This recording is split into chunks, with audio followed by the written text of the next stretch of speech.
Esse é o tema dessa programação tão especial aqui que os adolescentes estão realizando nessa tarde.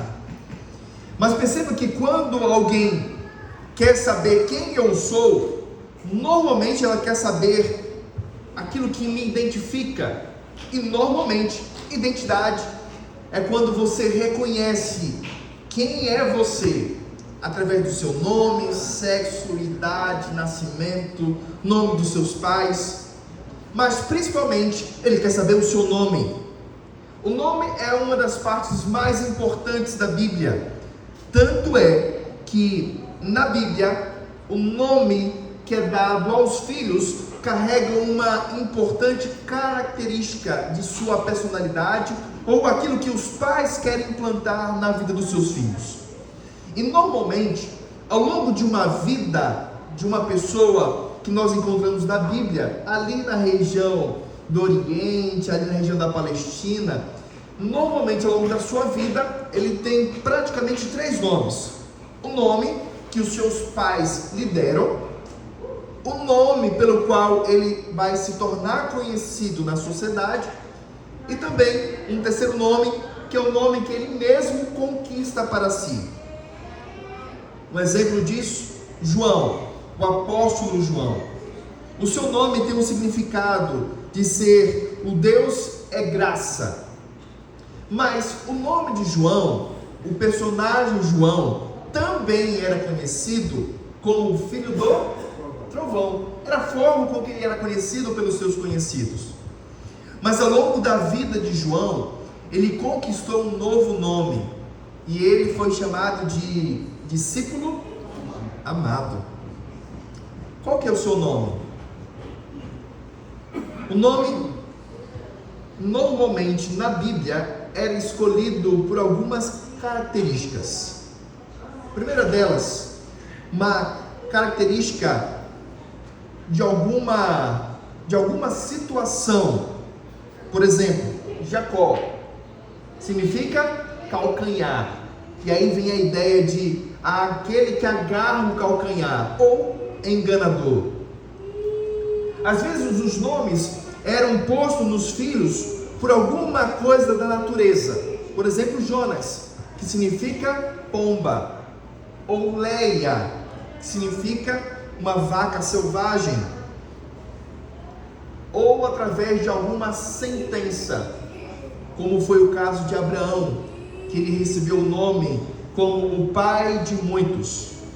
E por curiosidade, os nomes também, as pessoas também recebiam sobrenomes.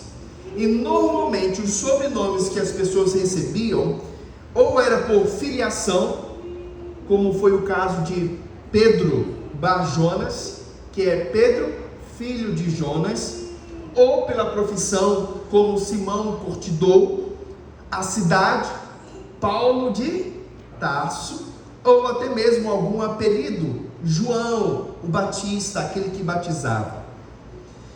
Hoje os pais normalmente não escolhem o nome dos filhos baseado em alguma característica que eles querem imprimir na vida dos filhos. Mas se você for perguntar para alguém do Oriente Médio o significado do seu nome, 100% deles saberão qual o significado do seu nome. Alguém sabe aqui o significado do seu nome? Levanta a mão. Ok. Uma meia dúzia conhece o significado do seu nome. Qual que é o significado? Quem foi que levantou a mão aqui? Aqui está mais perto. Como é que é o teu nome? Isaac. E o significado do seu nome, Isaac? Ele ri. O que mais? Meu amigo aqui. Daniel. Como é que é o significado do seu nome? Deus é meu juiz. Alguém tem outro, por favor? Isabela. Santificado, sim. Olha, meu nome, o pequeno ali. Como é que é o seu nome? Samuel. E como significa o seu nome?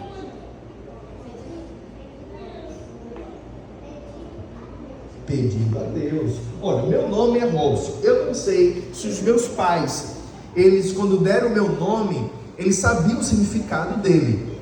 mas o meu nome significa filho de Roberto. Alguém adivinha o nome do meu pai? Alguém adivinha o nome do meu pai? Roberto. Roberto. Eu não sei se meus pais tinham isso em mente, mas esse é o significado do meu nome. Mas é muito interessante notar que nós encontramos várias pessoas que dão nome para os seus filhos e é até mesmo cômico, é engraçado. E eu peguei aqui alguns exemplos aqui.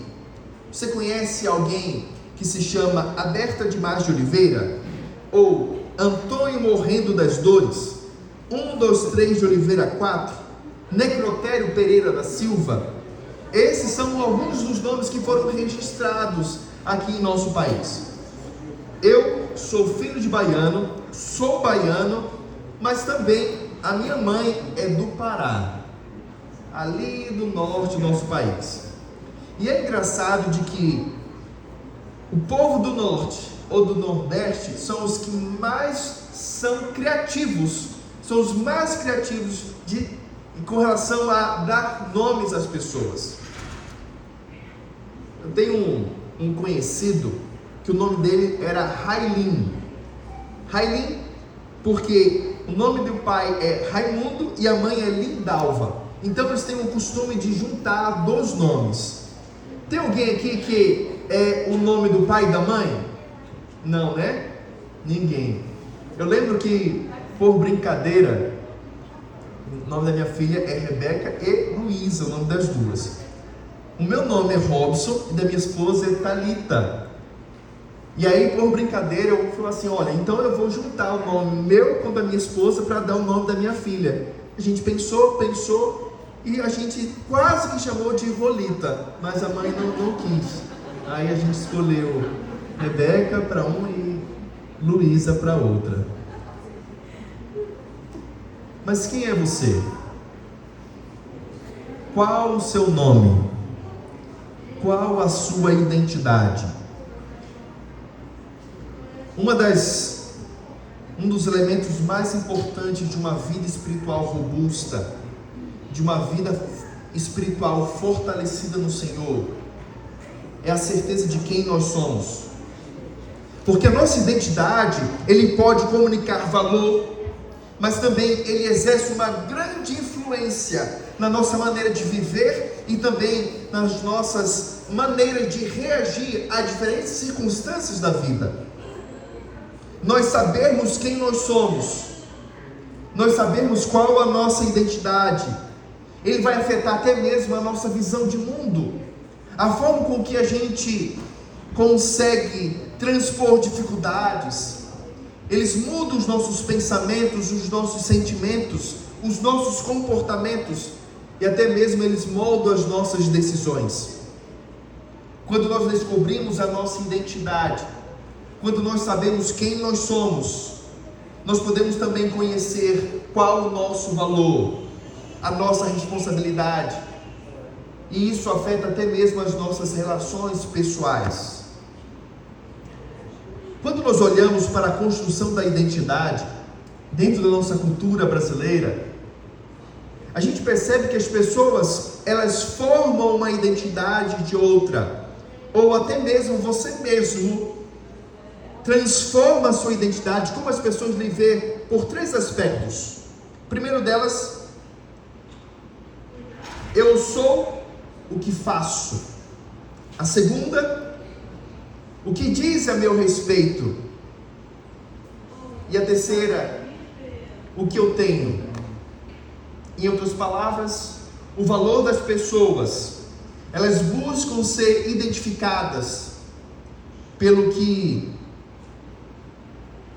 elas conseguem no seu sucesso pessoal, por sua popularidade ou através de suas posses. E algumas vezes a gente gasta muita energia tentando buscar ser identificado por alguma desses itens e a gente acaba cansando e até mesmo nos iludindo. Tanto é que nós ouvimos bastante a ideia de que temos que conviver com pessoas que agregam alguma coisa. Você já falou ou ouviu alguém falar isso?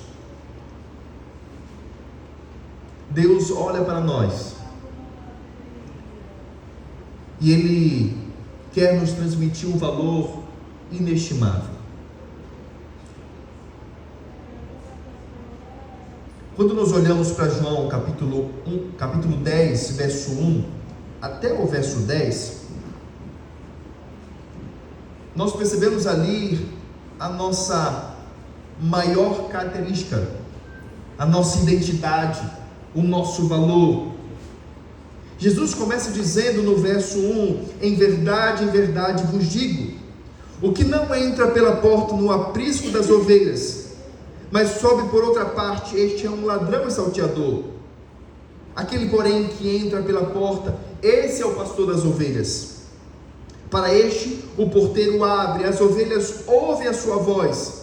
Ele chama pelo nome as próprias ovelhas e as conduz para fora. E no verso 11, Jesus ele continua dizendo: eu sou o bom pastor. O bom pastor dá a vida pelas ovelhas. Veja quão maravilhoso. A nossa identidade, ela é marcada pelo que o próprio Deus diz de nós mesmos. Ele quem nos garante o valor, é Ele que nos garante também um nome, é Ele que dá esse nome. E nós somos tão gratos a Ele que quando Ele pronuncia os nossos nomes, prontamente a gente lhe atende e ouve a sua voz. Me deixa exemplificar de uma maneira assim muito prática. Capítulo 32 de Gênesis.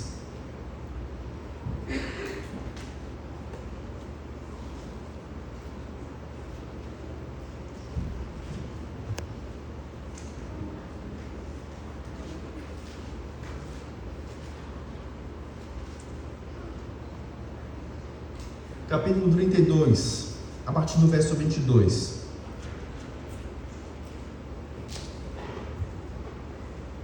Você tem ali uma história de um adolescente. Jacó, quando ele vende a primogenitura para seu irmão, ou quando ele compra a primogenitura de seu irmão Esaú. Jacó tinha aproximadamente 16 anos. Talvez a idade de alguns aqui. Normalmente, quando a gente ouve essa história, você percebe que normalmente a gente associa a um conflito de dois jovens ou de dois adultos querendo a atenção do pai para receber as bênçãos prometidas ao primogênito. Mas que na verdade, Jacó e Esaú tinham aproximadamente desses 16 anos, enfrentando uma crise na família, sem saber quem seria o representante legal, não somente responsável pelas finanças do lar, mas receberia também a bênção espiritual de seus sacerdotes daquela família, daquele povo. Nós conhecemos a história. Jacó então ele teve que fugir do seu irmão. Ficou ali alguns anos trabalhando para um homem que só queria saber de receber as bênçãos que ele tinha recebido de Deus. Jacó então, ao perceber que ele estava sendo enganado pelo seu sogro, agora com suas duas esposas, seus filhos, seus bens, ele retorna para a sua terra. Mas em uma noite, próximo ao vale do Jaboque, ele encontra um homem. E durante a noite ele começa a guerrear contra aquele homem. E no meio daquela luta, Jacó percebeu que ele não era um homem comum. Jacó percebeu que ele era o próprio Deus, o anjo do Senhor que lhe acompanhava. Naquele momento então, Jacó percebeu que a única maneira de ele receber as bênçãos do céu é se ele se agarrasse a esse Deus, para então receber o perdão e receber a graça divina. O nome de Jacó, por muitos anos, representava aquilo que ele era, um enganador.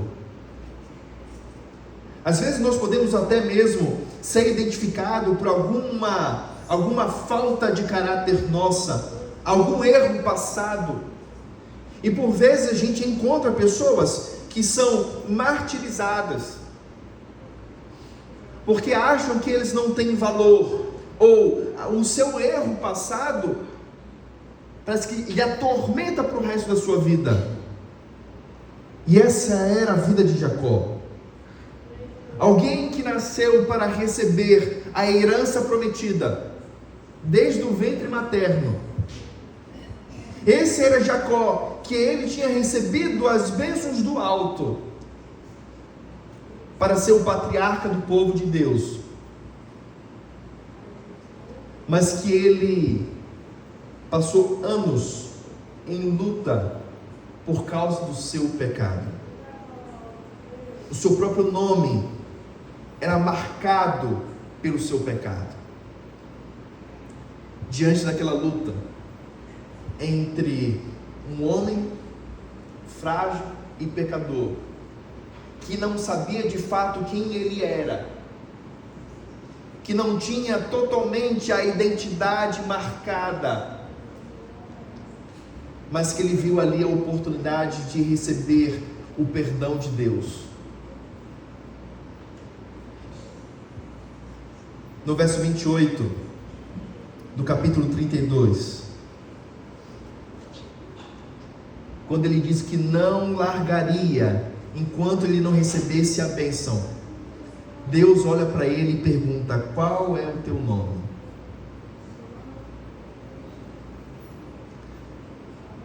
Ele perguntou ali não porque ele não soubesse quem era Jacó.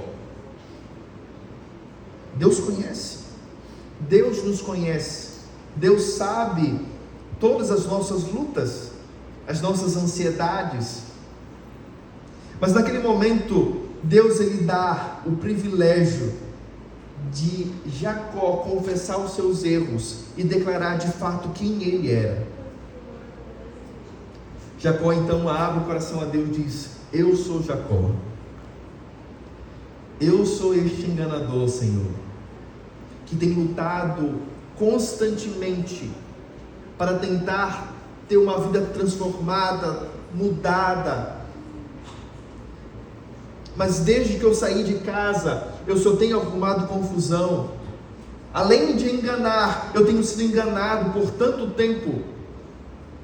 E Deus olha então para Jacó e diz: não mais chamarás Jacó, mas sim Israel. O nome Israel agora foi implantado naquele homem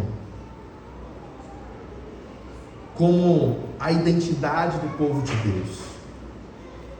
Israel não é somente aquele que lutou com Deus e venceu. O nome de Israel significa o príncipe que lutou com Deus e prevaleceu. O nome de Israel, ele carrega exatamente a identidade do povo de Deus. Você é um príncipe e uma princesa que luta com Deus e vence. Porque a nossa luta, ele é uma luta constante, a nossa vida é uma luta constante para vencermos os desafios deste mundo mau e prevalecer, porque Deus é o nosso Rei. A nossa identidade, ela é marcada por quem Deus diz quem nós somos. Tanto Jeremias quanto Isaías diz o seguinte: antes de eu formar você no ventre, eu já sabia tudo a seu respeito. Nunca deixei de amar vocês e nunca vou deixar. Isaías diz que escrevi seu nome na palma da minha mão. Nosso Deus é esse Deus que nos conhece, que muda a nossa vida, muda o nosso nome, nos dá uma nova identidade para sermos seus representantes aqui na terra. E se por algum momento nós formos tentados a provar nossa identidade, lembre-se que aquele que dá o nome, que marca a sua identidade, a sua pessoa, é o mesmo Deus de Israel. É o mesmo Deus que escreveu na palma das suas mãos o seu nome. É o mesmo Deus que olha para você todos os dias. Ele concede valor, porque você é uma pessoa especial. Você é um filho de Deus, um príncipe do alto, uma princesa do alto, para ser um representante do Rei do Universo. Que essa nova semana que já se inicia, nós possamos entender quem nós somos. Que nessa nova semana que começa para cada um de nós, possamos entender não somente quem nós somos, mas quem nós representamos aqui. E que a sua vida e a minha vida possa ser uma vida dedicada a anunciar, a representar e a comunicar o valor que o céu nos concede. Amém. Que Deus nos abençoe. Que Deus nos conceda o privilégio de andarmos com Ele até o fim. E que muito em breve, quando Jesus voltar, Ele vai nos dar uma nova identidade, um novo nome, escrito numa pedrinha branca. E aquilo vai ser uma marca para toda a eternidade do maior presente, do maior valor que nós podemos receber. Nós vamos ter uma música ou uma oração final neste momento? Nós vamos ter louvor. Muito bem. Eu vou chamar então a equipe de louvor. Nós vamos ter mais uma música. E em seguida eu gostaria de orar para que Deus possa nos ajudar a todos os dias permanecermos firmes ao seu lado. Vamos cantar?